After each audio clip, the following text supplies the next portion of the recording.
Coucou tout le monde, c'est Hélène. Bienvenue sur ma chaîne Hélène et le Diamond Painting. Aujourd'hui, je vous retrouve pour le calendrier de l'Avent, donc pour le 5 décembre. Vous voyez, hein, il fait jour cette fois-ci, j'ai changé de tenue.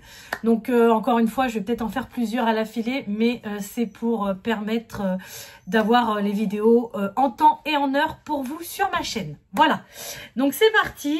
Aujourd'hui, j'ai envie de commencer par le colo. Donc le numéro 5, il est juste ici. Voilà, on n'a pas énorme à faire, mais je suis pressée de retester l'effet neige, comment j'avais réussi à le faire la dernière fois. Donc on va voir ça tout de suite. C'est parti, je vous cale sur le colo et on y va. Donc voilà, alors le numéro 5, donc on va pas avoir de nouveautés à faire, on en aura plus quand on sera vers le bas avec le petit lapin. Donc là, bah, on va... Alors, elle est où ma feuille? Elle est là. Je vais commencer par le morceau de sapin. Donc, je reprends le G1. Voilà, donc rien de bien compliqué cette année. Hein. Je sais que par rapport à des calendriers de l'Avent que j'ai pu vous faire avec des techniques, avec du matériel et tout, cette année, c'est assez simple. Mais c'est un peu indépendant de ma volonté. Et puis, bah... on fait avec les moyens du bord et au moins on fait quand même ensemble. Donc c'est le principal. Hop, donc le sapin c'est fait. Je vais me garder la neige pour la fin. Je vais faire le fond. Donc le fond normalement c'est celui-ci, le B290. Attendez, je vais me mettre comme ça plutôt. Voilà, que vous voyez.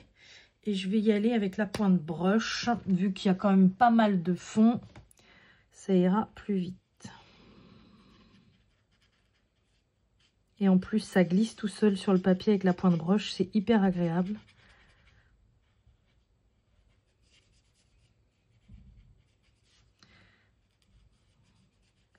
Donc vous voyez là, j'essaye de ne pas aller trop loin, je viens réhumidifier, mais je veux d'abord finir par là.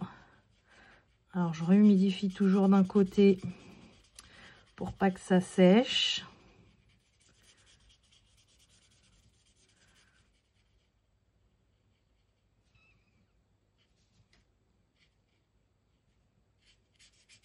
C'est assez simple de colorier au feutre à alcool, mais il y a quand même des techniques que je ne connais pas spécialement. Hein. Je connais quelques petits trucs, mais... loin de là, tout connaître. J'aimerais bien. J'aimerais bien apprendre un petit peu plus à m'en servir parce qu'il y a des fois, je vois sur les réseaux des gens qui font des trucs de fou avec les feutres à alcool. Mais malheureusement, ils montrent juste ce qu'ils font. Ils font pas forcément de tutos. Puis bon, est-ce que j'aurai le temps de regarder les tutos aussi? Ça, c'est une autre affaire. Voilà. Donc, je remets droit. Tchouk, notre fond est fait. Et du coup, il ne reste plus que la neige. Alors que je me trompe pas, que je reprenne bien pas le gris. Voilà. Je vais faire les petits flocons d'abord, mais je vais essayer de d'abord mettre mon blender. Et après de mettre mon bleu. Et de remettre mon blender. Oh ouais, il n'y a pas photo, c'est carrément mieux. Bon, ça estompe pas mal la couleur, mais ça mélange carrément plus. Donc, vous voyez, ça c'est un truc tout bête, mais alors, mettre d'abord du transparent avant d'avoir ce qu'on veut, ça ne m'était pas venu à l'idée tout de suite, mais en fait, ça change tout. Voilà, et puis du coup, bah, il ne me reste plus que la grosse zone, donc c'est parti. Je vais mettre du blender partout, même si le bleu, je vais le mettre que sur les bords, mais pour vraiment... tout soit homogène. Ensuite, j'aurais dû prendre la pointe broche.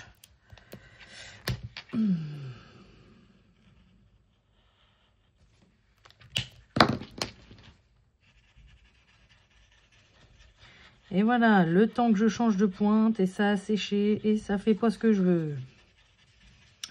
On va retravailler, c'est pas grave. Ah, vous voyez, ça me laisse les marques. Ça m'énerve. Je vais laisser mon blender ouvert.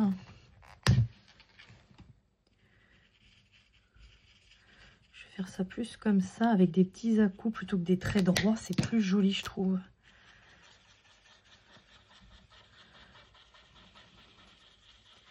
Oh, moi qui étais si contente de retrouver la technique, je viens de me foirer encore une fois.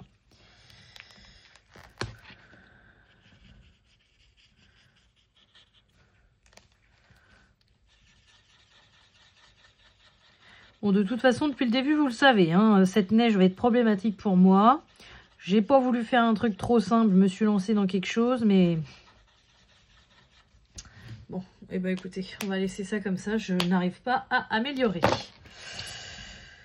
Dommage, dommage, dommage. Bon, je laisse sécher, je vous reprends face cam pour vous montrer ce que ça donne. Et puis on va continuer les 2 derniers calendriers de l'Avent qui nous restent pour aujourd'hui.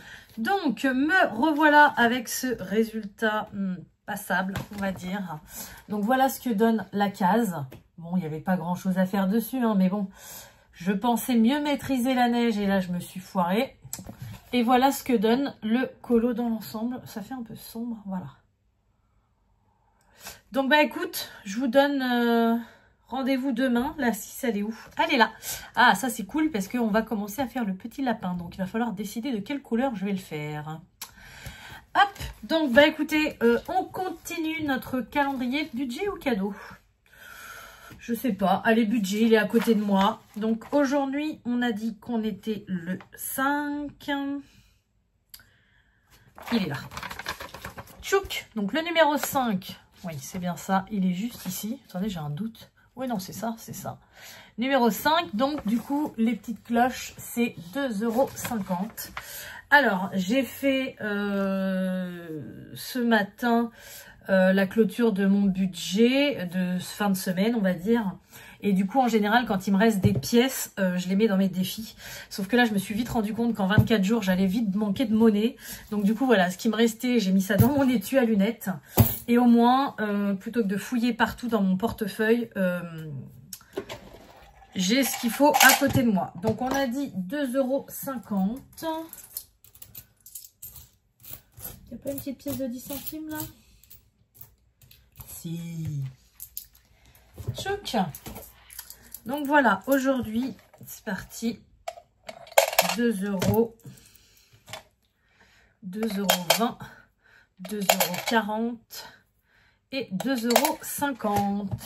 J'ai envie de compter, mais non, je vais attendre quelques jours avant de compter pour voir comment ça avance. Un petit feutre, tchac, pour barrer mon numéro 5. Et voilà.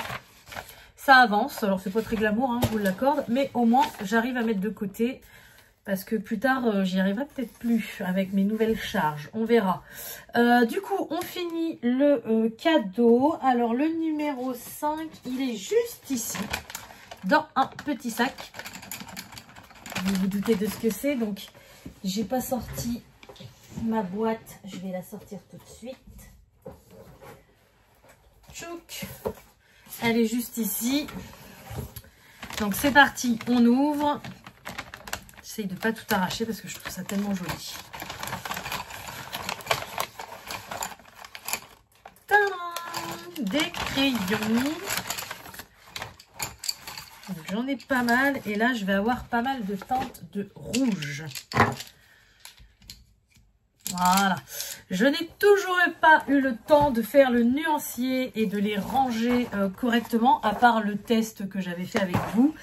Mais je me suis dit que, bon, le nuancier, vu qu'il est déjà tout fait, et je suis pas sûre qu'il soit rangé dans le bon ordre, parce que déjà le premier, c'est un marron, donc vous voyez. Après, on a un plume, donc plume en général, c'est violet. Après, on a du rouge, du ocre, du pêche, enfin... Pour moi, il va pas être bon ce nuancier-là, mais je le remplirai quand même pour voir toutes les teintes. Par contre, je ferai un nuancier pour moi rangé comme je veux quand j'aurai tous les crayons, forcément.